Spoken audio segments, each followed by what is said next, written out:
Dear students, मैं doctor Sushila Gaur आज आपको ब्रिटेन के संविधान की विशेषताएं पढ़ाऊंगी।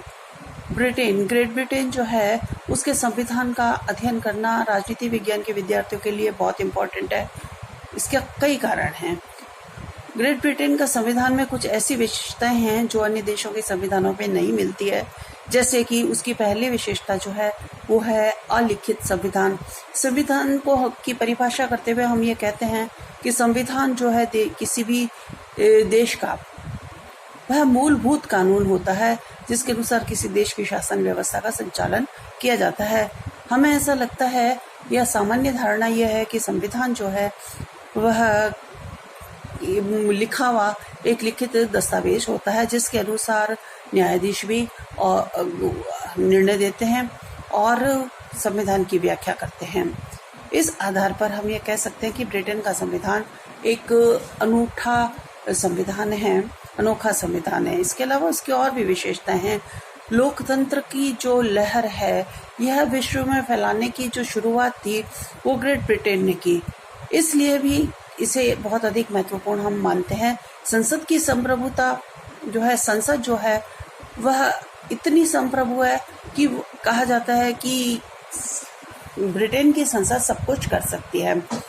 इस आधार पर भी हम ये कह सकते हैं कि ब्रिटेन का संविधान महत्वपूर्ण है। इसके अलावा वहाँ की संसदात्मक शासन व्यवस्था, विधि का शासन और राजतंत्र होते हुए भी लोकतंत्र, परंपराओं पर आधारित संविधान, ये सारी कुछ विशेषताएं ऐसी हैं जो विश्व के अन्य संविधानों से ब्रिटेन के संविधान को अलग करती है। इसलिए यदि हम ब्रिटेन का संविधान पढ़ लेते हैं तो हमें बेसिक जो सिद्धांत हैं वो सिद्धांत आपको समझ में आ जाएंगे। चलिए अब हम स्टार्ट करते हैं ब्रिटेन के संविधान की विशेषताएं।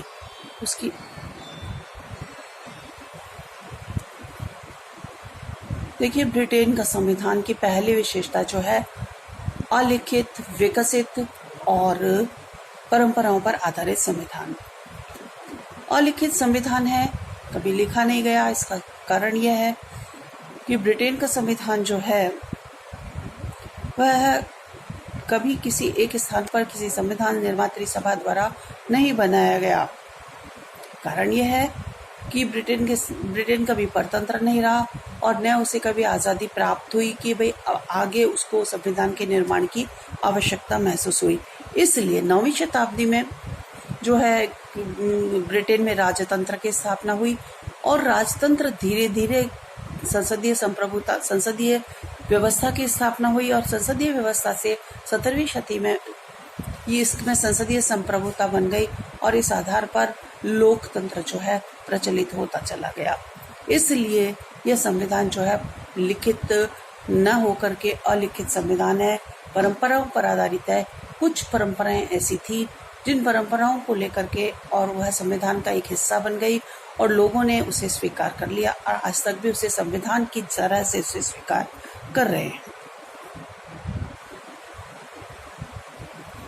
ब्रिटेन की संविधान की दूसरी विशेषता है एकात्मक शासन व्यवस्था।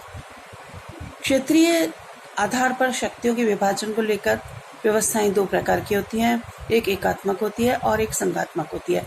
जहां देश बड़ा होता है, जहां विविधताओं वाला देश होता है, वहां संघात्मक व्यवस्था की स्थापना की जाती है और जहां देश छोटा होता है वहां एकात्मक व्यवस्था से काम चल जाता है। इसलिए इंग्लैंड जो कि छोटा सा राष्ट्र है, इसलिए यहाँ एकात्मक शासन व्यवस्था को अपनाया गया है। प्रशासनिक दृष्टि से यहाँ कुछ इसे प्रशासनिक इकाइयों में बांटा गया है, किंतु शासन में निर्णय लेने की जो सारी शक्ति है वह केंद्र सरकार के हाथ में ही है। ब्रिटेन के संविधान की तीसरी विशेषता है लचीला संविधान। संविधान में संशोधन को लेकर के संविधान दो प्रकार के होते हैं, एक होता है लचीला संविधान, एक होता है कठोर संविधान। लचीला संविधान होता है जहां संविधान में संशोधन सामान्य बहुमत से हो जाता है, जबकि कठोर संविधान जो होता है उसमें साधारण कानून और संविधान में संशोधन करने वाले संवैधानिक कानून, इन दोनों को जो है पारित करने की प्रक्रिया में बहुत भिन्नता होती है।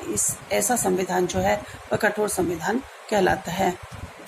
एकात्मक व्यवस्थाओं में लगभग जो है संविधान लचीले होते हैं। ब्रिटेन में संसदीय संप्रभुता है, संसदात्मक शासन व्यवस्था है और संसदीय संप्रभुता है। इसलिए संविधान में जो भी परिवर्तन करना होता है वह संसद के साधारण बहुमत से ही हो जाता है और यही कारण है कि ब्रिटेन में जो संविधान है वह लचीला संविधान। ब्रिटेन के संविधान की चौथी विशेषता है विधि का शासन। शासन किसका है? विधि का। न राजा का शासन है, न किसी और व्यक्ति समूह का शासन है। शासन किसके आधार पर? व्यक्ति जो शासन करते हैं, जो संसद शासन करती है या जो प्रधानमंत्री जिन शक्तियों का उपभोग करता है वह सब कानून में लिखा गया है और उन कानून के आधार पर ही उन शक्तियों का उपभोग कर सकता है। उसके अतिरिक्त किसी भी प्रकार की शक्ति का उपभोग जो है कोई व्यक्ति या कोई पदधारी व्यक्ति नहीं कर सकता। इस कारण से भी हम ये कह सकते हैं कि ब्रिटेन का संविधान जो है वहाँ विधि का शासन पाया जाता है। किसी और ग्रेट ब्रिटेन ने ही जो है विश्व में विधि के शासन का प्रचार और प्रसार किया। उससे पहले अधिकतर राजतंत्र व्याप्त थे या ब्रिटेन ने जो है पूरे देश में उपनिवेश स्थापित कर रखे थे, तो ब्रिटिश सरकार जो है वह अन्य देशों पर शासन कर रही थी। इसलिए शासन वहाँ विधि का नहीं था बल्कि ब्रिटिश सरकार का था। किंतु आज स्थिति बदल गई है। आज विश्व में लोकतंत्र की बयार फैल गई है। हर देश जो है वह स्वतंत्र होना चाहता है, हर देश जो है वह लोकतंत्र बनना चाहता है और लोकतंत्र में शासन की जो शक्तियाँ हैं वह जनता के हाथ में होती है। किंतु जनता किस आधार पर शासन करती है? तो वह शासन करती है कानूनों के आधार पर। इसलिए विधि का शासन जो है ब्रिटेन के संविधान की महत्वपूर्ण विशेषता है। ब्रिटेन के संविधान की अगली विशेषता है संसदात्मक शासन व्यवस्था। व्यवस्थापिका और कार्यपालिका में संबंधों के आधार पर शासन व्यवस्थाएं दो प्रकार की होती हैं। एक होती है संसदात्मक व्यवस्था और एक होती है अध्यक्षात्मक व्यवस्था। संसदात्मक व्यवस्था में व्यवस्थापिका और कार्यपालिका घनिष्ठ रूप से संबंधित होती है, जबकि अध्यक्षात्मक व्यवस्था में शक्तियों का पृथक्करण होता है। व्यवस्थापिका, कार्यपालिका और न्यायपालिका पृथक पृथक अपनी शक्तियों का प्रयोग करती है।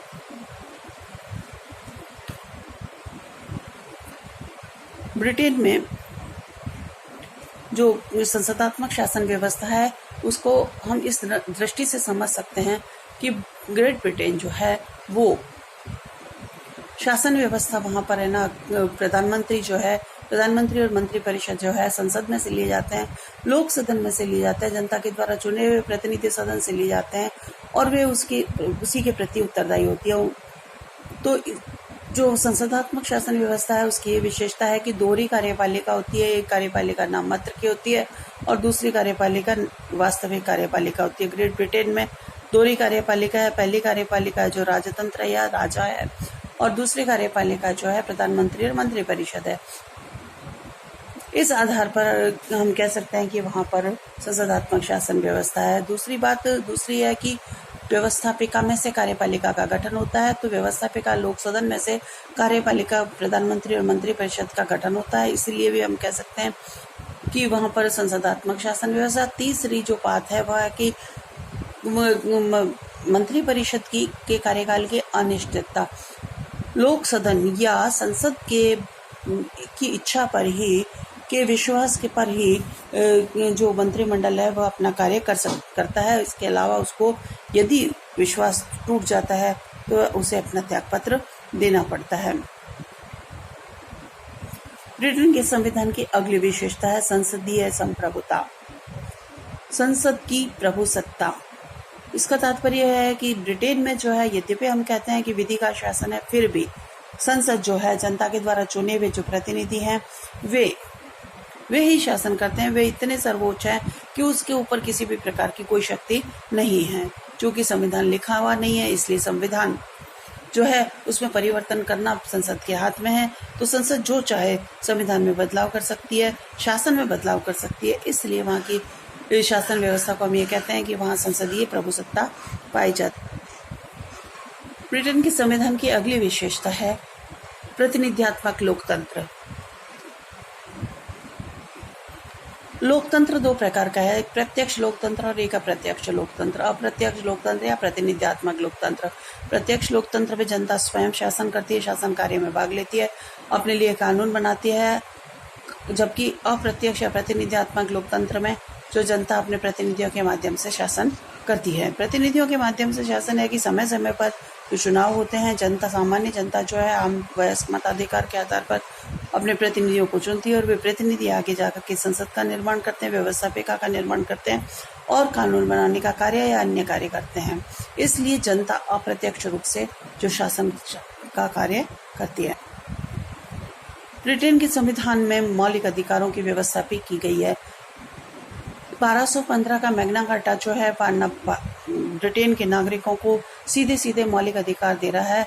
इसमें नागरिकों को मतलब उसकी आजीविका से लेकर के उसके विचारों और अभिव्यक्ति की स्वतंत्रता से लेकर के सारे जो मौलिक अधिकार होते हैं वे अधिकार ब्रिटेन के नागरिकों को प्रदान किए गए हैं। अधिकार शब्द की यदि हम व्याख्या करें तो अधिकार वे जीवन की परिस्थितियां हैं जिसमें व्यक्ति अपने व्यक्तित्व का विकास आराम से कर सकता है। उसके ऊपर किसी प्रकार का कोई दबाव और प्रतिबंध नहीं होता। तो इस आधार पर भी हम ये कह सकते हैं कि ब्रिटेन का शासन जो है वह वहाँ पर नागरिकों को मौलिक अधिकार दिए गए हैं।